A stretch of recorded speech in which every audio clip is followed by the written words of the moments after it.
kangaroos have been on the continent for 15 million years. Native animals cannot be pest animals.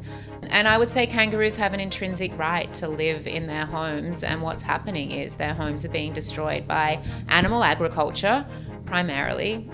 And I would describe kangaroos as compassionate, empathetic beings, caring for one another. So you will hear stories of injured kangaroos and their friend will stay nearby them, will check on them. I mean, the horrendous thing about the commercial industry is often a kangaroo will stand next to their friend or near their friend as they're being butchered, and they want to help, but they can't. What the hell is up, you guys? My name is Jamie Logan, and we are back at it again with another episode. And today I have a very special guest for you, Louise Ward. She is the State Director of the Animal Justice Party in Australia. And today we're going to talk all about legislation, the importance of getting involved in politics. We're going to talk about her vegan story, which goes back 20 years and more.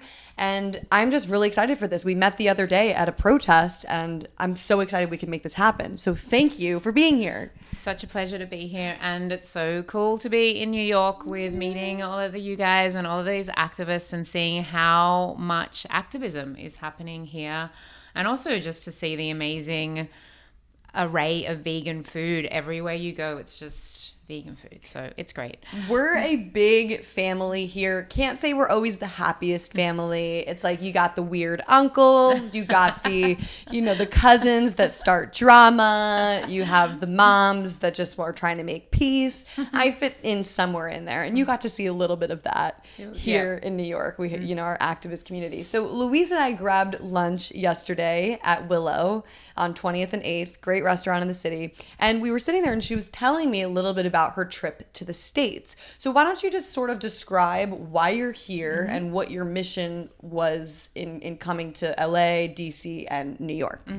So we came to the States to support a piece of legislation that's in your federal, I keep wanting to say parliament, federal Congress, federal government, to ban the importation of kangaroo products into the US. So where I'm from in Australia, we slaughter kangaroos. It's the largest slaughter of land-based wild animals on the planet, and their bodies are chopped up and used for pet food, and their skins are ripped from their bodies and made into soccer cleats. And it is the most despicable, horrendous slaughter of wild animals, and that is horrific. And that's kind of why and how we met, because Donnie Moss and theirturn.net organizes protests every week against Adidas, which is a store. So it's an international store that sells sporting goods, and they use kangaroo leather. And so we're trying to get Adidas to drop kangaroo leather. And so you joined us on that protest. Yeah, we joined, and those protests have been absolutely amazing and really instrumental in the whole campaign. And I can just say on behalf of Australian advocates and activists that when we first saw you guys all protesting at Nike first, and now Nike has come on board and are stopping using kangaroo skin, we just cried to see people on the other side of the world standing up for our kangaroos. It's just this feeling of solidarity is so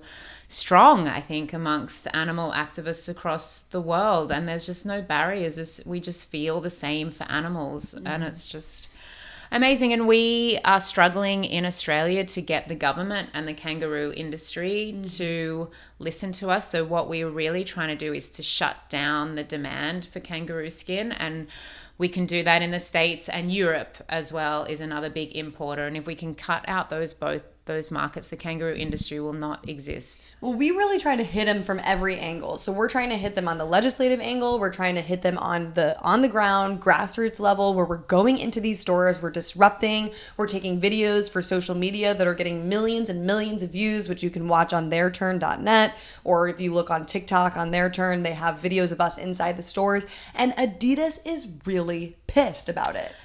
They should be, but they have so far doubled down on their use of kangaroo skin. When Nike announced, they kind of announced at the same time, yeah, we're still going to keep using it. So it's just, I don't even know why they're doing it, because it's actually like a small proportion of their soccer boots.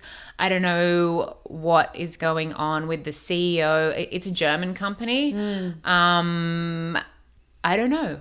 I don't understand it. Well, we always get what we want. And so we've gotten Nike, as you said, to drop the leather. We got New Balance, and we've gotten many designer brands to drop fur. And we're going to keep going and hitting them from every angle. So I guess the first question that I have for you is, how did you even get involved in the animal rights movement in general?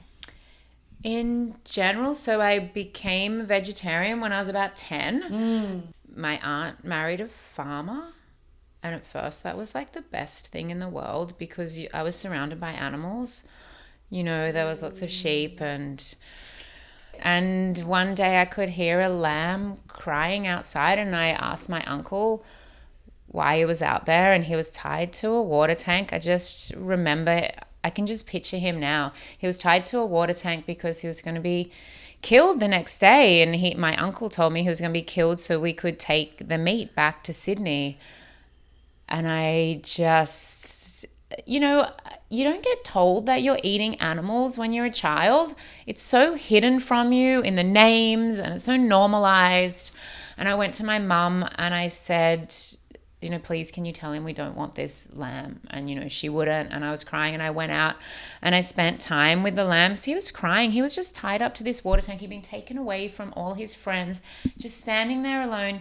He's not given any water. He's not given any food, because next morning he's going to be killed. And then I was dragged inside. And next morning I woke up and the entire kitchen was just body parts, right? Oh my God. It was just this lamb's body parts being chopped up and packaged up, and I was just, I'm not gonna eat that.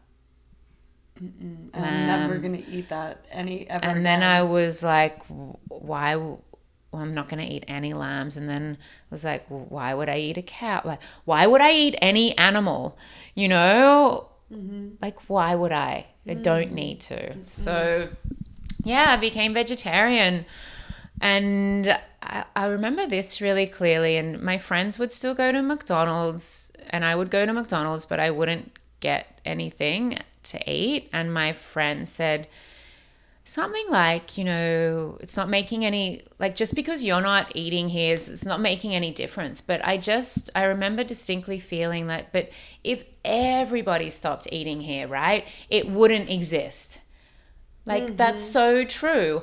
Like, individuals can make a difference, and government always wants to act like individuals can't make a difference, and corporations always want you to feel like you can't make a difference. And then people actually do feel like anything they do can't make a difference. And it's the biggest myth. The only people that have ever made a difference always start off as a small group of people. Always start off like that Margaret Mead quote. Exactly. Yeah, like, that's one of my favorite quotes. Yeah, a small group of people are the only ones that ever made a difference. Yeah. And then it wasn't just a few years later that I was taken to a dairy farm for a school excursion. And I remember that just like it was yesterday as well.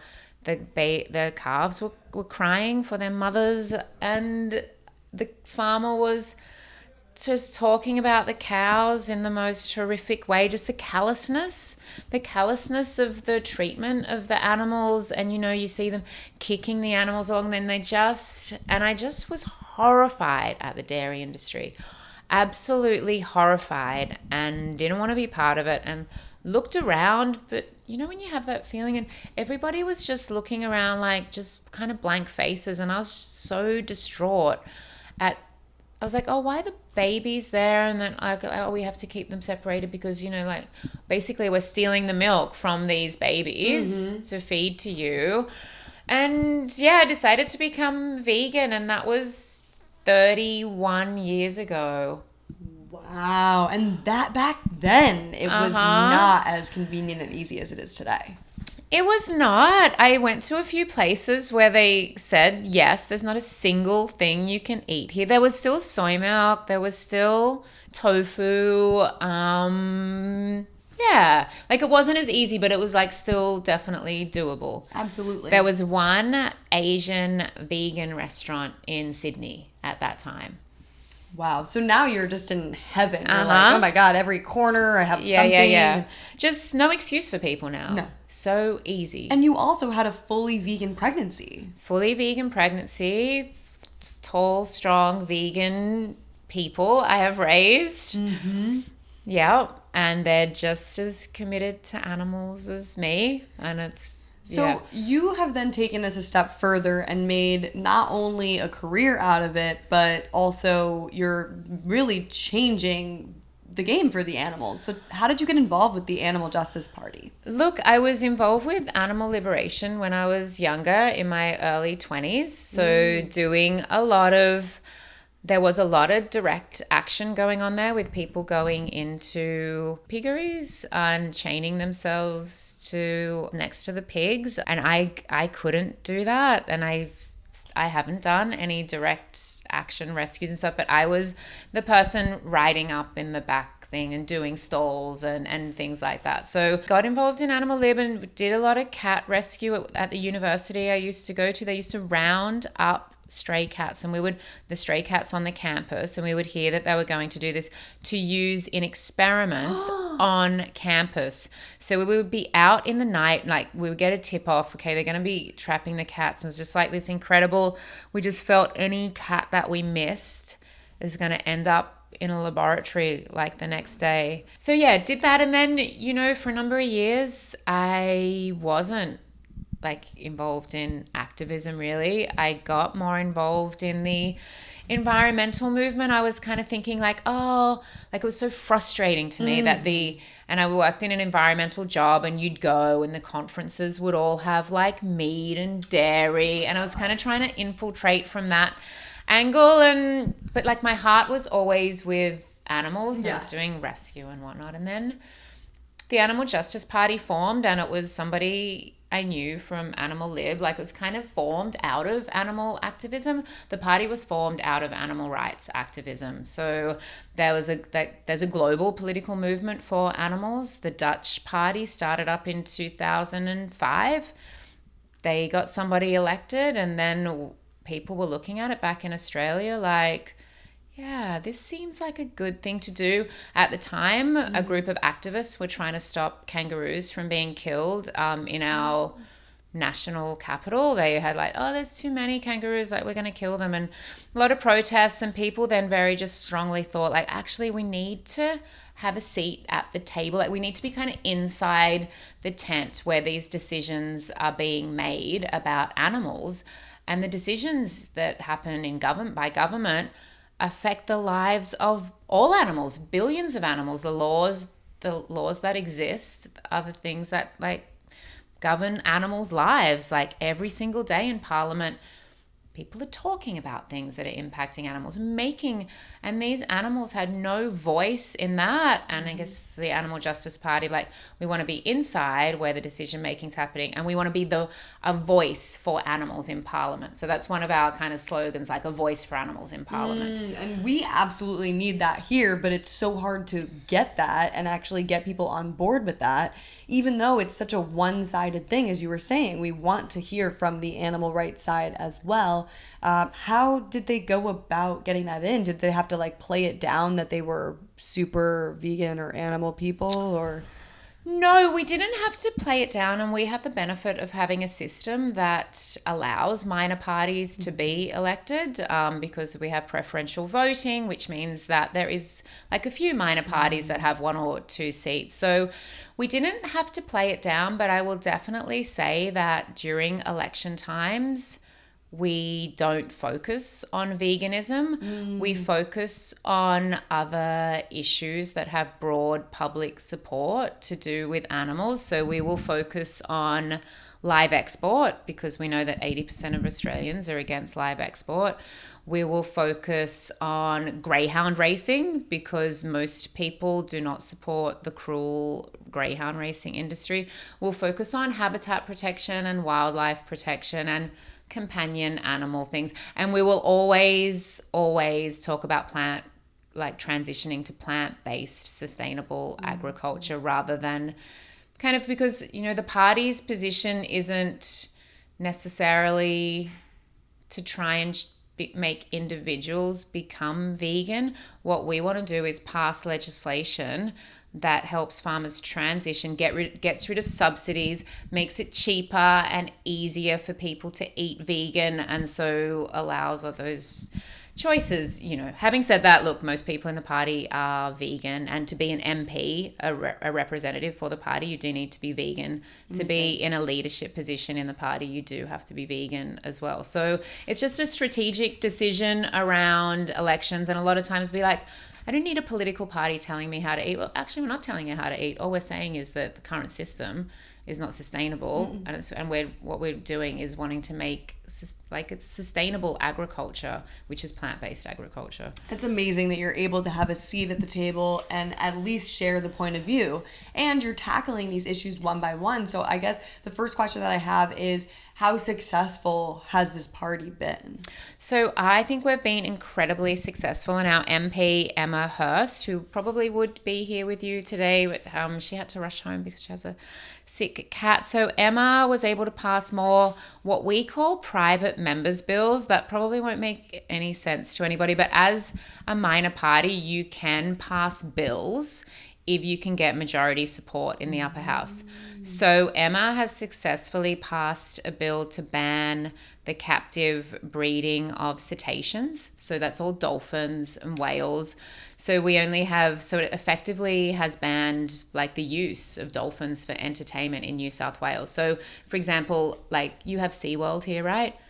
Like we have SeaWorld, but it's in Queensland. SeaWorld would not be able to set up in New South Wales because we have this ban. We have a ban on catching wild dolphins. We have a ban on breeding dolphins now. The other one that we passed is the right to release bill. So that is for making it mandatory for cats and dogs that have been used in animal experimentation to find a home afterwards. Instead of killing them. Which they usually do, and they don't need to. And the reason that they and the industry fought very hard against this, because look, sometimes the party, I mean, we want all animal experimentation to be banned, right? But at this point in Parliament, we're not going to pass that legislation. But the industry did not want this to pass because they don't want somebody to be walking a beagle and then like, oh, this is a beautiful beagle. Where did you get this beagle? Actually, this beagle used to be used in animal experimentation. It's like, what? Like it gets the word out there. It shines a light. Oh, where's your cat? My cat was used in this. Because when we do quite a bit of outreach, and when we were collecting petition signatures, we're like, oh, our original petition was to stop the use of cats and dogs in medical research. People are like, do we use cats and... No, we don't use cats and dogs in medical research. Yes, we do. Yes, we do. So it shines. It's like just kind of a subversive way of just chipping away at these industries.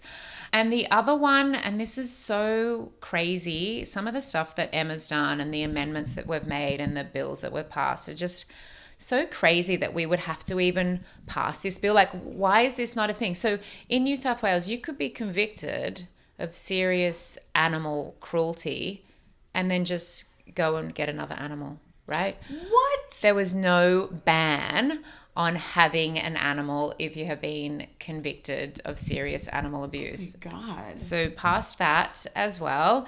Also being able to really secure like $60 million for animals in the budget. So we were able to get 1.5 million for free desexing for cats.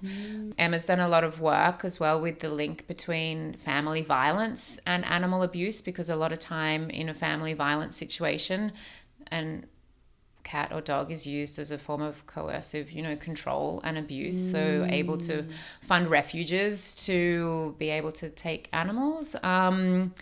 We sometimes do bills that we know may not pass, but we put them out there because it's like we want to make sure that whilst we're making incremental change, like the party's broad vision is 100%. Like we don't want any animal to be suffering we don't want animals used in the food system. We don't want animals used in any system. So, Emma has a bill at the moment to stop gassing of pigs. which just kind of shines at like we want to tackle animal agriculture. And the other thing, you know, we're passing bills and amendments, but the other thing is every single day in Parliament, like Emma is speaking about animals and forcing politicians to think about animals in a way that they have never had to think about animals before. So I remember watching in Parliament one day, and like the Minister for Agriculture is also the minister in charge of animal welfare. I mean, this is insane. What? This is insane. And this is one of our big campaigns because we want an independent office of animal protection taken out of that portfolio where they just beholden to industry. And she was asking questions about how pigs are transported, how pigs are how pigs are killed. And the Minister for Agriculture got up and was like, these units of production, he didn't even refer to pigs as pigs in Parliament. He wanted to refer to them as units of production. Oh, they have to, in order to do what they do to the animals, they have to not see them as individuals, and they have to just look at them as basically objects. Yeah. And inanimate objects that don't feel, that don't, suffer. This is amazing, the work that you're doing. Yeah, and if you go into Parliament and you go to Emma's office, her entire front window just has a picture of a chicken just jumping, and it says "Vegan Save Lives." And like every single person has to walk past that, and every day think about veganism. Incredible. We need to infiltrate, and that is just what you're doing. And so I guess the next question I have for you is, how do you feel about direct action, protests, like in-person protests where we're being super disruptive, and how does that affect your work and your ability to be in these walls and in these rooms with people in power? I think that direct action and what people do on the streets and in farms is such a critical part of the movement and plays such a critical role in us building people power, because there's no way we can pass legislation if they don't think that people care about animals. It builds the power that Emma needs in Parliament. I mean, that's why I'm always trying to increase our membership. And when we say like, well, actually, like we've got 3,500 members. Oh, actually, we've got 200,000 votes. Like, they cannot ignore that people want to see change for animals. And look, if you look at social justice movements, like throughout history, like nothing comes easily. Like everything is a struggle. And being out on the streets, showing that is so important. We organize protests all the time as the Animal Justice Party. So when I go home, we've got a greyhound protest across the road from the $1 million greyhound race. And last year when we were there, we would do it every year. And one of the cops said to me, is like, there's actually more people at the protest than inside watching this race. But that's the disgusting thing about the greyhound racing industry, is that all the betting now and all the money is made online.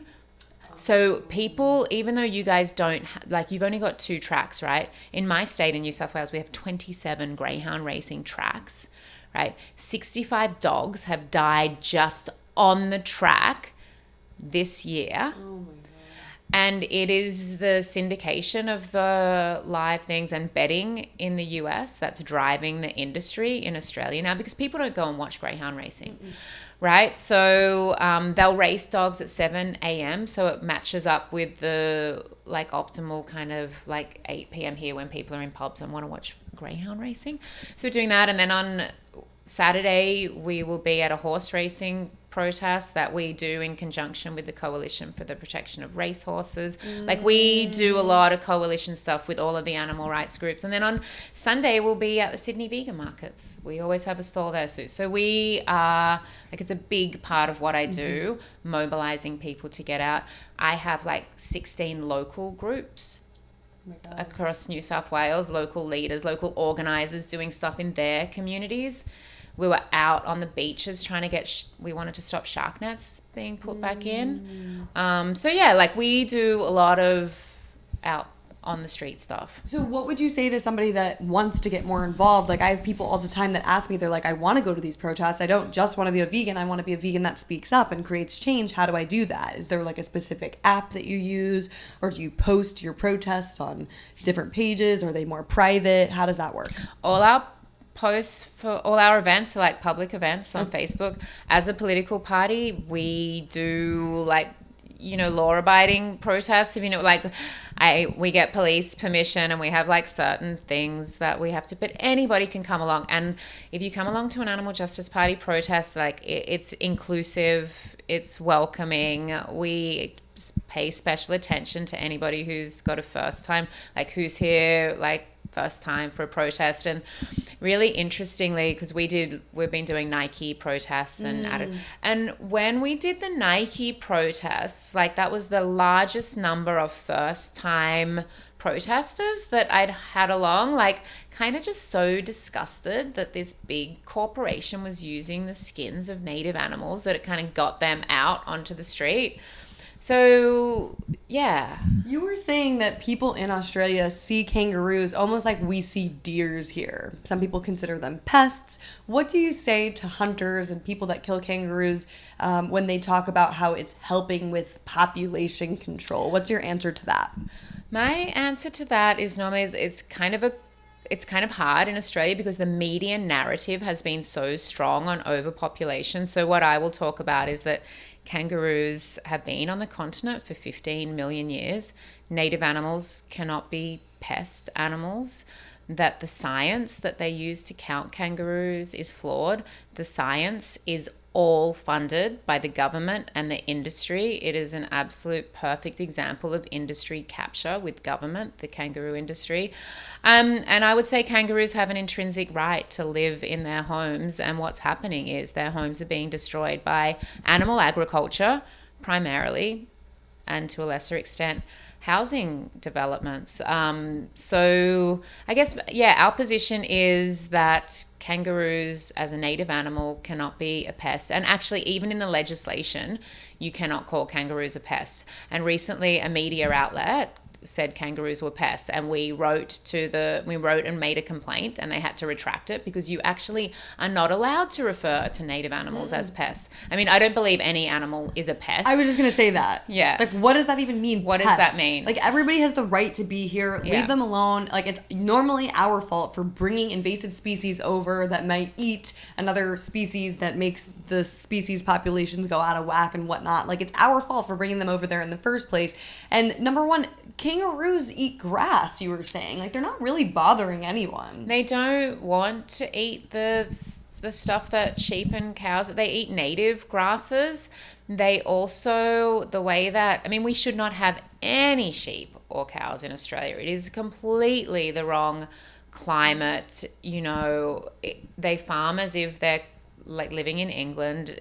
Like, it's not a sustainable way of farming to have sheep and cattle in Australia. But yeah, kangaroos nibble the tops, like the way sheep and cows, they kind of often rip out grasses from the root, but kangaroos take the top. It's like they know how to live in this environment. People call them ecological engineers. The way that they're like spreading their seed and they're like contributing to the biodiversity. They're a keystone species. Like, they've been here for 15 million years. So what are kangaroos like? I may have seen one in person, like a zoo years ago, but what's their I mean, they're all individuals and have their own personalities, but do they like people? Would they hurt people? You've gotten to be up close and personal. So why don't you tell me a little bit about that? So I would describe kangaroos, and people that live amongst kangaroos will describe them as compassionate, empathetic beings, curious, intelligent, caring for one another. So you will hear stories of injured kangaroos, and their friend like will stay nearby them, will check on them. I mean, the horrendous thing about the commercial industry is often a kangaroo will stand next to their friend or near their friend as they're being butchered, and they want to help, but they can't. They are the cutest animals. They can move their ears separately. Not many animals can do that, like antennas. They talk to each other. Mothers and babies have meeting spots if they get lost, because like rescuers will say, and the joey will go back to the meeting spot. They play. They have intense social and family bonds. Some new research just came out to show that kangaroos have lifelong friends. So they live in these monogamous or polyamorous? I think so. I would describe them as a matriarchal society, even though they do have the bigger males that kind of look out for the mob, and the bigger males will do most of the mating, I guess. But female kangaroos can say no. Oh. Yeah, they can. They'll be like, no. You can't hook not up with interested. her. And they'll be like, no, not interested in you. Oh, I see what you're saying. Okay. But they can't tell the guy, like, no, you're not allowed to hook up with her. No, they don't often do that. Okay. And and the women have really close, the females are close together. I love that. And sometimes a daughter will stay with their mother for their whole lives and be in that mob together. That is so sweet. So I know, and they're like, the more you learn about them, the more angry you get about the commercial industry, because they just destroy those bonds. So the kangaroos will witness their whole families being shot in front of them. So they're constantly, like nightfall comes, they're nervous, they're anxious, they're living in just a perpetual state of fear when they're a hunted mob. And it's just so... Do people eat them? Some people do. It's not a popular meat. It's like if you go to maybe a high-end restaurant, there might be like kangaroo on the menu, but people will buy kangaroo for their cats and dogs. And kangaroo is marketed as, how the marketing machine around kangaroos is clean, green, sustainable, humane. Because they do that. It's wild caught. So people are like, oh, there's no antibiotics. These animals were killed in... It's like these animals were killed in the wild. These animals were killed in their homes is where you killed these animals. So, and then they'll be like, it's low fat. They'll do a whole low fat thing, high iron, like all of this kind of marketing stuff. This is very healthy for your pets. And actually... It's not actually very healthy for cats in particular, because they can get a buildup of toxoplasmosis. So there's a few studies being done on the impact of domestic animals eating like that wild caught meat. So it's a big market. Pet food is a big market, which is just horrendous. Even in the supermarket, kangaroo jerky. Oh my God. So there's no factory farms with kangaroos in them, but being that these corporations are so large and that they're killing them at such big numbers, do you ever worry that the kangaroo population is going down? We're all worried that the population is going down, and we don't trust the science, but even based on their own flawed science, kangaroo populations in my state, which is the second biggest killer of kangaroos, has gone down 48% in the last 20 years. We did something as a party, citizen science. Have you heard of citizen science? Sounds familiar. So it's like, hey, we're doing like the Great Australian Kangaroo Survey. So we were trying to get a gauge from people of like, hey, have you seen kangaroos around your area? And like, have you done a trip and seen kangaroos? And we just got this overwhelming response from people to be like, there used to be kangaroos here and now there's not kangaroos here anymore. I just drove for 500 kilometers, which would be, I don't know, I just drove for 300 miles. I saw 2 dead kangaroos. That's it. So their populations are becoming fragmented. We know that there's localized extinctions, and localized extinction is a precursor to actual extinction. Some people might not know that Australia also used to commercially kill koalas. And it was actually the US that introduced a bill to stop the importation of koalas that kind of killed off the industry. But I've been talking to koala advocates who said that they have been campaigning since the 80s to say koala numbers are dropping. But like it was only 2 years ago, they're like, oh yeah, like koala numbers are really down. So koalas are going to be extinct in the wild in Australia in the next 20 years. What?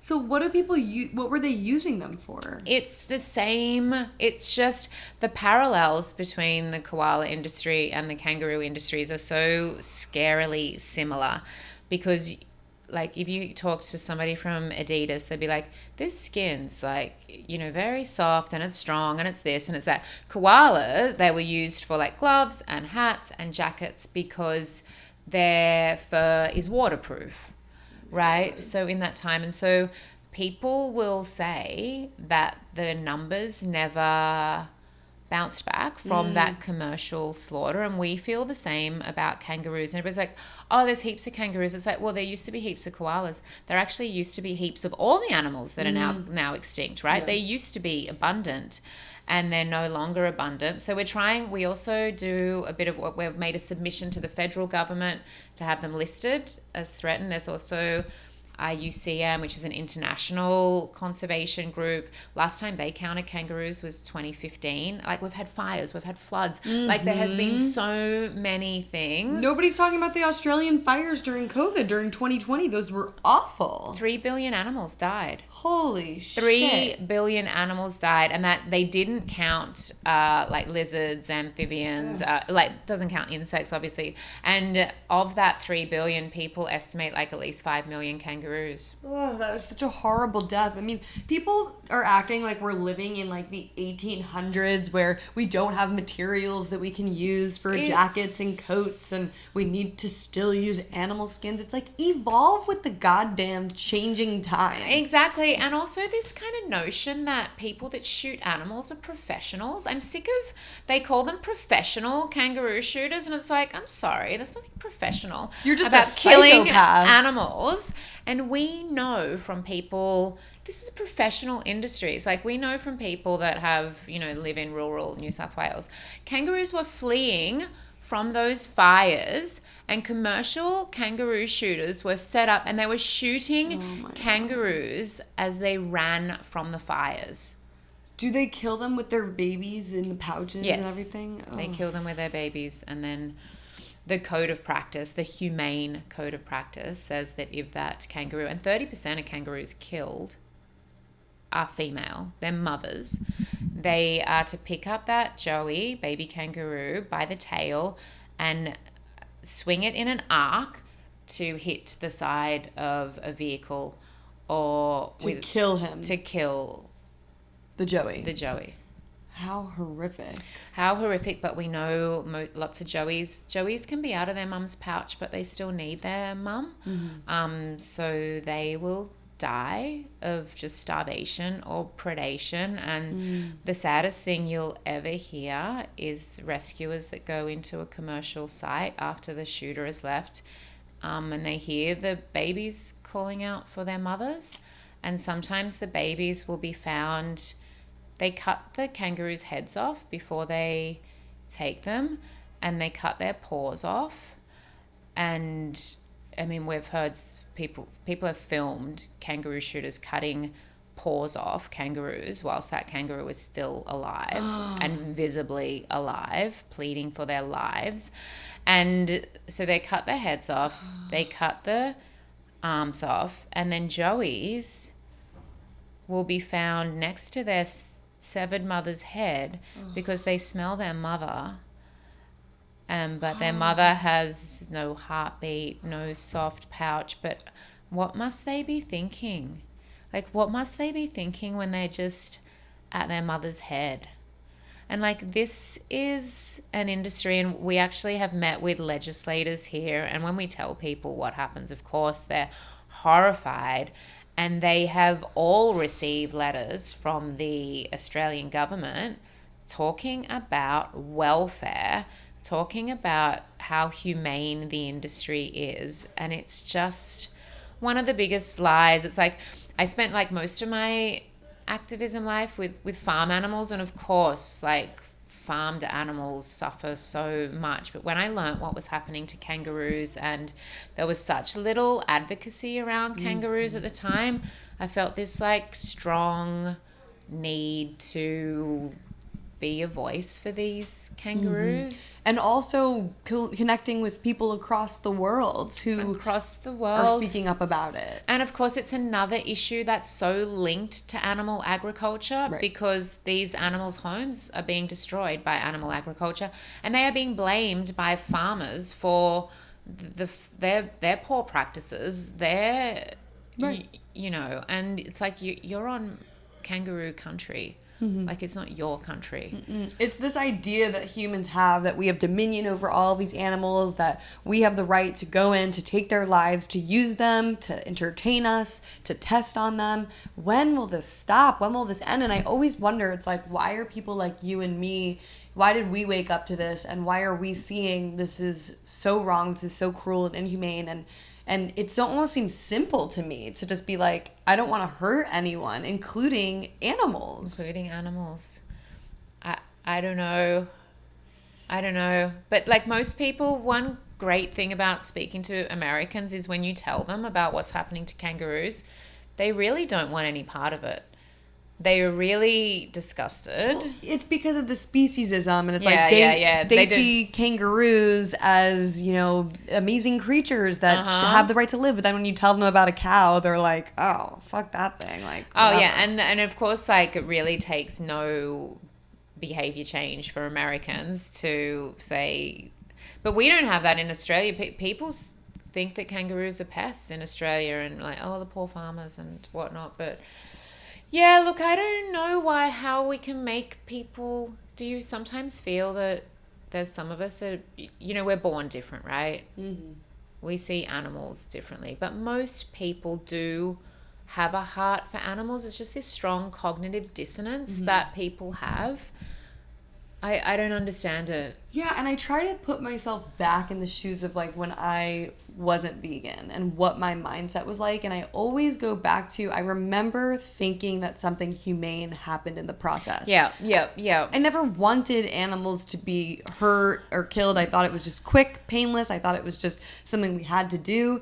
But when I learned the information for myself and I saw just how cruel it was and how inhumane it was and how there's absolutely nothing kind or humane that happens in the process, I was like, I can't support this anymore. Yeah. But then there's these people that stand there and it's not even like they try to tell themselves that, oh, it's humane and it happens quick. They actually believe that these things should happen to animals. That I don't understand. Yeah, and I think there's some people that do fool themselves into thinking that it's humane, but then do you always get so shocked? I was in regional New South Wales, like the heart of like sheep and cattle country. We had an election and I was handing out how to votes, and we were doing a ban live export because sometimes even farmers are against live export.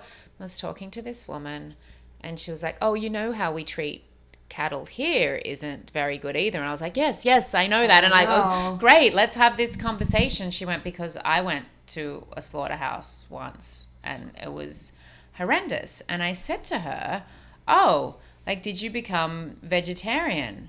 No. But you know what she said? No, but I never went to a slaughterhouse again. What? Like, that's what is this? Yeah, just because you're not seeing it doesn't mean that it's not like happening. You've seen it. It's just, to me, you've seen it and you're still eating animals. You know what, Louise? What it takes is a rebellious person to stand against the crowd and say, you're all wrong and I'm not standing with you. And as humans, we socially want to be accepted. We want to follow the sheep and be liked and you know, have people want to hang out with us. And so when you go vegan, it's like you are stepping away from that social crowd and you're saying like, I don't agree with you and I want to be on the right side of history. And I always say now, I'd rather be standing alone and be on the right side of history than be standing with all of you guys and continue torturing and being a part of killing billions of animals. It's so true what you say. It's like you need to be happy to be different. Yeah. And I remember at high school, I remember this girl like trying to chase me with like a sausage. And she was like, oh, like you're running from a sausage. And then I just stopped. I was like, you're chasing somebody with a sausage. Like, it's such a ridiculous thing to do. Yeah, but it's so true. And I think that's what we were talking before about, like, the vegan punk movement. And, like, so, you know, that because punks, like, are happy to be, like, outside of society, like, want to stand outside of society because the society in so many ways, not just animals, is, you know, just the inequality, the everything. And, yeah, you need to be, if more people were critical thinkers, I think the education system has a lot to answer for because people aren't thinking like, oh, where, like, oh, you've shown me a video of the dairy industry. Like, oh, who sponsored this video? Like, who paid for this research? Do you know what I mean? If people were asking questions like that. And doing their own research, because of Doing course their own research, the industry doesn't want you guys to know the truth, because obviously they're making money on you buying these products, so they're going to tell you everything you want to hear. I mean, how many arguments have you had with people that have been convinced that cows are just naturally giving milk all the time? Have you had these arguments? All the time. All the time. It's like... Cows produce milk because they have babies, just like humans, just like any other species. It's just ridiculous that the industry has been able to convince people of that. And it's like, I remember like when I was like my first job, and so I had soy milk in the fridge, right? And soy milk used to be like a little bit browner. You know how it's very like white now? It just used to have like a bit more of a beige tinge to it. And I remember this woman being like, ooh, that looks like breast milk to me. But I was like, but you're actually drinking breast. Like, you're the one that is drinking it. Right. Soy doesn't have boobs. I'm not drinking soy breast milk. I'm drinking soybeans I mixed was with water. just like, the hell is that? And even when I told her, she's still just...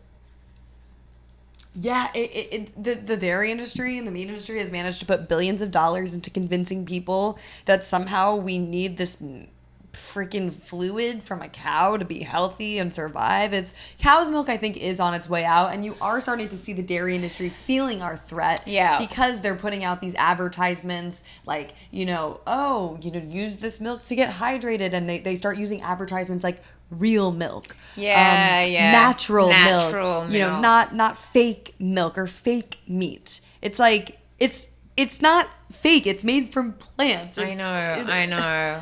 It's like, we don't want you to use the word milk. Have you had that here? Oh, yeah. They're filing lawsuits against companies for using the word milk. But it's like, okay, well, what are we supposed to describe butter as? Yeah, we just had an inquiry about like the use of meat for alternative meats. And it's like they want to talk about, like, it's so hilarious. The industry came out with this thing about like, we want truth in labeling. Truth in labeling? Bring it on. Yes. Okay?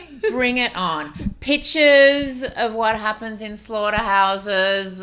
We are so down for truth in labeling. How about truth in labeling? You want to call what that steak really is? Call it cow flesh. Exactly. Okay? Exactly. Call that freaking ribeye. Call it like ribs of a pig. Yeah. Or whatever it is. That should be truth in labeling. They are the last people. They are to be wanting about that. Yeah. Yeah, that's the problem, is people are so far removed from what the actual product is. The funniest thing is when people go, why do you make your vegan food look like meat that we eat? How do you respond to that? Oh, I know. Because I had someone who's like, don't you think that that's kind of doing it like a disservice to the... It's like, but why? Why? People actually, some people like the taste of animal flesh, right? It has been ingrained in us, like people, over many years. And they like the taste of it, but they know how bad that is. And they don't want to be part of the cruelty. Why can't people have a similar product that's not cruel? And how is that any disservice? Because I've acknowledged, like, yes, I did when I became vegetarian, because I've met people that are natural vegetarians, that they always refused meat when they were like young children, but I loved the taste of meat. Yeah, I used to love it. No, I didn't give up animal products because I didn't like the taste. I gave it up because I saw the cruelty and I didn't want to participate in it. You could not participate in it once you knew the truth. Exactly. And it's like, I don't see why you care that we're eating a fake meat product, and how that somehow reinforces your argument to continue eating animals. Exactly. That we're eating it. How about your actual meat products look nothing like the animal it came from? Yeah. Your chicken nuggets, you're telling me that is anything like the chicken that had feathers, that had a head and a beak and that walked around? That's nothing. The chicken nugget, it looks like an inanimate object. That doesn't look anything like the meat. So why are you coming at me and saying that my vegan products are looking like meat? Your meat doesn't even look like the animal it came from. Exactly. And I always think as well, like, well, there's plenty of people that maybe were alcoholics, right? And can they have a beer? Like, they don't want to have a water. They have a 0%. Like, are they somehow not being true to... I don't know. It's just a stupid argument. And it's like, I'm not harming animals with this product. That's the difference. That's the difference. That's the difference. And being that we come from a total animal liberation standpoint, we don't want longer chains. We don't want bigger cages. You are going to tackle each issue with that in mind. So whether you're talking about the kangaroos, whether you're talking about the dolphins, or we just want all living beings to be free. To be free. To live their lives free of human-related harm. Why do you think that you I know that you connected with the sheep and you saw that, but like, did you have experience as a young child with animals? So all the pictures of me as a baby, our dog is just, I'm just with our dog. He used to sleep under my cot. He was always with me. So yeah, from my like earliest times, and even though, you know, my parents are kind of mainly vegan now, but my, like, the whole family, my grandmothers, it's always like cats and dogs, and always cats and dogs are part of the family, like in, like never like outside, like in, and I always felt my best with animals. And I always felt like, I remember rescuing a kitten when I was maybe 7 or 8 in a new school, and I didn't have any friends, and I saw this little kitten and I brought her home, and just like how you've got your foster, like the feeling of being able to give an animal like a safe home and love and food, it's just the most joyful feeling, and you just want every animal to have that, right? Whether it's the animals that we have already domesticated that need us, that rely on us, or we can save forest for animals, that we could stop animals being slaughtered. Do you have a dream? I have a dream of like winning the lotto and like buying up like a massive sheep farm, and then every sheep would, and then just re-vegetating it and turning it into like a chickpea farm or something like that, just to show that like we don't need these to be abusing animals. No, and they're just so innocent is the difference. They show you appreciation. They don't have a bad bone in their body. Anytime an animal swipes at you or, you know, is aggressive, it's either out of fear or because they were abused or because something else is going on. They're not doing anything mean to hurt you or be mean, because that it's not their nature. They're just so innocent and sweet. They live in the present moment. Like, they're defenseless beings, and we stand there and chop their heads and paws off in front of their babies. It's like we are monsters. We are monsters. And why do we think we're so superior? Because I always think there's no other species that destroys their own environment. Like, we are the only species that is destroying animals would be too smart to destroy the environment that they need to live. We're so dumb. We're addicts. People are addicted to these products and they don't want to change their behavior or their ways. And guys, it really doesn't take much change nowadays. Like 30 years ago, I would have been like, okay, now I really have to research and look at what I need to eat. And you don't have a lot of the tasty vegan cheeses, but you make it work. But nowadays, there's no excuse. No excuse. I mean, even if you're, okay, I'm not talking about the people that are living in the forests or the people that are in Antarctica. Those might be our last targets. But for the people that are living in modern cities, that go into Whole Foods, that have iPhones, it's like, you have no excuse. I don't know, you know, have you ever had the like, but what if you're on a desert island? Have you had that one? Always. I had this guy, Sebastian, and he was from the youth wing of the Dutch Party for the Animals, and he came out and spoke at our conference, and he was here for a couple of weeks, and he was like, yeah, whenever people say that to me, I say like, because they're like, oh, imagine if you were like on a desert island, just a sheep, and he's like, imagine you walked into a supermarket and you could buy any product you wanted. Yeah, you still choose to be cruel. And then it's like, oh, imagine if I was a desert island with you, because you're also made of meat, right? Well, the dumb part about that argument, too, is that if I were to be on a deserted island and I saw, let's say, a wild pig, if I went and ate that pig, I wouldn't know how that pig is surviving and what that pig is eating. So any intelligent, 100%. critical thinking person would look at that pig and would say, what is that pig eating and how is that pig surviving? And then follow in their lead. I'm going to eat those berries too. And I always think I'd rather sit here with this beautiful sheep and have the company of this sheep while I'm alone, and if I starve to death, then... I mean, yeah, I'm at that point where I would die. I wouldn't be able to kill the animal. Yeah, how could you kill it wouldn't the animal? Work for me. But I know, all of these kind of very smart arguments people like want to put forward to you, you know, like they, you know how people always want to get you, and even if they think, even if they pull out the most like minor kind of infringement that you, oh, see, and then that kind of like absolves them of all of their sins. People like, oh, but did you fly to the States? Because flying is a lot of carbon, you know, that kind of argument, like, oh, so you're not so so wait, great. let me get this straight. That justifies you supporting an industry that kills over 80 billion animals globally a year and confines them, tortures them, and ultimately slits their throat for products we don't need. So wait, me flying on an airplane justifies you supporting that? Exactly. That, like, I agree, there's definitely certain things that we could stop using and could stop doing that would help the environment, but that doesn't make one thing more or less right. That just means that we shouldn't support any of these industries and work towards being a better, more sustainable society.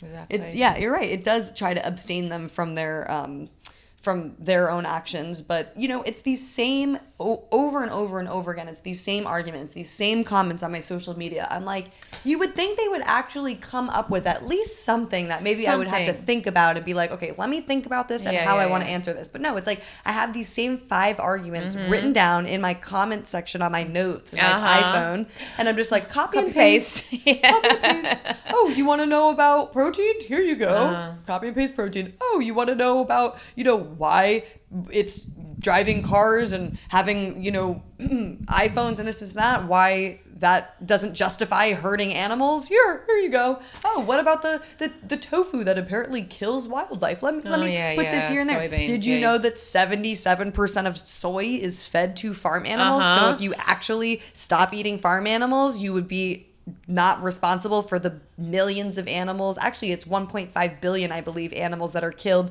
just in the production of clearing land for food to give to farmed animals. And it was the same when I did geography I became like vegan for animals, but then I started learning about all the environmental things. And it was the same thing 30 years ago. 3/4 of the world's grain products were being fed to animals to be made. And it's the same now. Yeah. And there's also millions of starving people, yet we're feeding farmed animals. Exactly. 80 billion farm animals. Meanwhile, we have 8-9 billion people on the planet. It's like we could surely use some of that land to grow more food for people. And, you know, this also goes into food waste. And veganism, I want to stress, is not about being perfect. There's obviously going to be things as human beings that we unfortunately do have a negative impact on this planet, but going vegan and eating a plant-based diet is a step towards living more sustainably, is a step towards not hurting as many animals. Again, we're not perfect. We can improve our farming practices and surely, you know, try not to kill insects if we move our farming practices to greenhouses or to permaculture or other technologies, which are coming in the future. Right now, we're not there yet, but it's just, for me, it's a no-brainer. It's like I'm not even sacrificing any taste, texture, flavor. I'm just living a lifestyle that causes less damage. I don't feel any sense of missing anything. Never. We just grabbed sandwiches this morning, you guys. So good. And I had my, you know, bacon, egg, and I had the cheese. And Louise was like, I'm going to do a sandwich with no cheese and just the avocado with the tofu and the tempeh. And yeah, it was delicious. Yeah. And so often you could serve up any of these foods to a meat eater. Yes. And if they would love them, it is good food. Yeah, it is really tasty. The place we go to, it's called Orchard Grocer in New York. And I mean, it's a whole vegan deli grocery store and they have a vegan shoe store attached. I'm like, it's just a no-brainer to go there just for, you know, some breakfast sandwiches before we record the podcast. But, you know, as we begin to wrap things up, I guess, what are where do you see yourself like in 5-10 years, with the animal justice party and activism? Like, are you hopeful for a vegan future? What are your thoughts on that? I am hopeful for a vegan future, and my son, when he was much younger, said, when I'm old, is eating animals still going to be a thing? That's what he said. And I said, no. And I 100% think when he's my age, people won't be eating animals. And I think it's going to be like smoking now. Mm-hmm. There'll be still a few just outliers that will cling to that. But I think it'll just be I think the majority of people will be vegan. And I know not all vegans support this, but I 100% support cell-based meat. And I think cell-based meat is the future. And yeah, look, I am hopeful for a vegan future. I'll never give up hope for that. And I think that is the future. Like, it has to be the future. Like, people will be forced into it. Like, it'll be no option as well. But look, yeah, vegan future for sure. Yeah, for sure. I mean, our planet just can't sustain it anymore. And I think it's going to be harder and harder for these industries to continue hiding the truth. Thanks to people like you, it's going to be one bill after another after another. Thank you. And, I just hope that the problem with the law and the problem with bills and whatnot, it just seems to happen so slow. We passed the foie gras bill that was getting rid of duck livers here in New York, and then after passing it, they filed a lawsuit, and now it's like overturned, and so they're still selling foie gras. Another example is the damn puppy mills and the puppy pet shops. Yeah, we have the same. And we got that passed, and it's taking like a year for it to even go into effect, and you're just still seeing the puppies in the windows. So it's like, it just seems to take so long for these things. It does take a long time. I mean, just the whole behavior change of individual behavior change takes a long time as well. But to give you some hope, Georgie Purcell, who's our MP in Victoria, actually before she was elected, because she was also the president of Oscar's Law, which is a big puppy farm advocacy group, they passed legislation in Victoria to outlaw puppy farms and ban pet shop sales, and it's implemented and it's worked. And the number of dogs being bred in that state is like reduced more than 50. Yeah, so look, it is frustrating, and it's frustrating that foie gras would be something that the majority of people would be like, this is horrendous and cruel. And yet if there's a couple of people making money from it, and then they just lobbying and using the legal system to their advantage, and these is just a handful of people that are making money off this animal suffering. Yeah, who eats foie gras? I know you have to be insane. So I'm hopeful that one day we'll be able to have an animal justice party here in the States. I think the way that our government is set up is very complex, and it's obnoxious. It's atrocious, to say the least. And even like our Green Party, it's like people don't really take it seriously. Yeah, I don't understand the American system so much, but I know it's virtually impossible for a minor party to be elected, right? Oh, yeah. Yeah.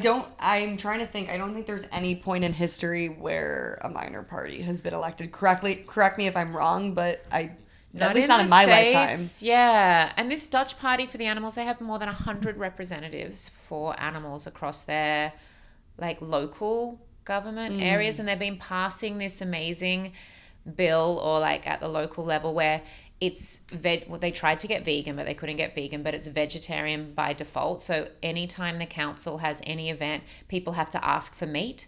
That's how it should be anywhere. That's how it should be. Should be the default. It's the default position. It should be the default position. And I guess as we begin to wrap things up, what are some of the pushback that you might get from people in the party as well, like in the government, and how do you deal with that? You were telling me about advertisements that were coming out about you guys. Oh yeah, there's like a bunch of, because we do have an abolitionist viewpoint, and people that started the party came from an animal rights perspective, so you can't say too much about it, but basically you were saying that there are people that have financial investment and don't want to abolish certain animal industries. Yes. So they attack you. Yeah, we have a lot of people attacking us for dog breeders attacking us because of our puppy farm legislation.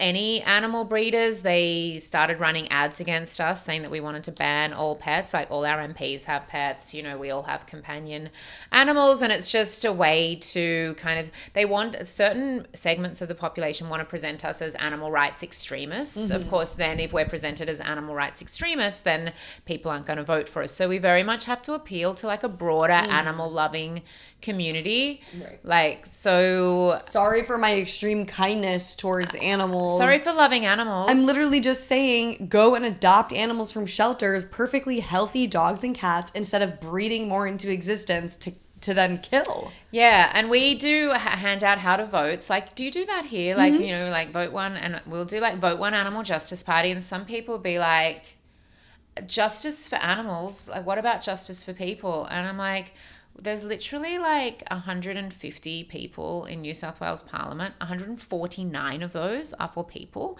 And we have one voice for animals, but that's too much for you. And can't we fight for both? Can't we fight for both as well? Because a better world for animals is a better world for people as well. Yeah. And the environment. And Yes. some people will be like, people before animals. And it's like, why do you have to think in those kind of terms? Is it like men before women or children before? It's like, you know, it's just a ridiculous concept, like people first. It's like we are all living on this planet. And look at, we're all connected. We're all connected. The thing. Until all are free, no one is free. Exactly. So thank you for all that you're doing. This has been absolutely amazing. I have to come to Australia. And I'll take you for the kangaroos. And there's actually a couple of sanctuaries that have kangaroos and farm animals there, and they just, to see the kangaroos with the wild horses and the sheep, and they're just all living together harmoniously. We can learn a lot from animals, Yeah. and just the way that they, you know, treat one another, and their ability to forgive. They're so forgiving, and some animals that have been treated so badly by people. Are able to forgive. It's Yeah. amazing. Well, where can people look up Animal Justice Party and find you and pimp yourself out? So they can look up Animal Justice Party New South Wales, our Facebook, Insta, Twitter, and I would encourage people to follow the work of our MPs, Emma Hurst MP and Georgie Purcell MP, and they have all of their socials just under their names. They're amazing. Yeah. They're doing great work. Definitely look them up on Instagram. Guys, I'm at It's Jamie's Corner, and thank you so much for listening, and thank you for being here. Until next time, bye.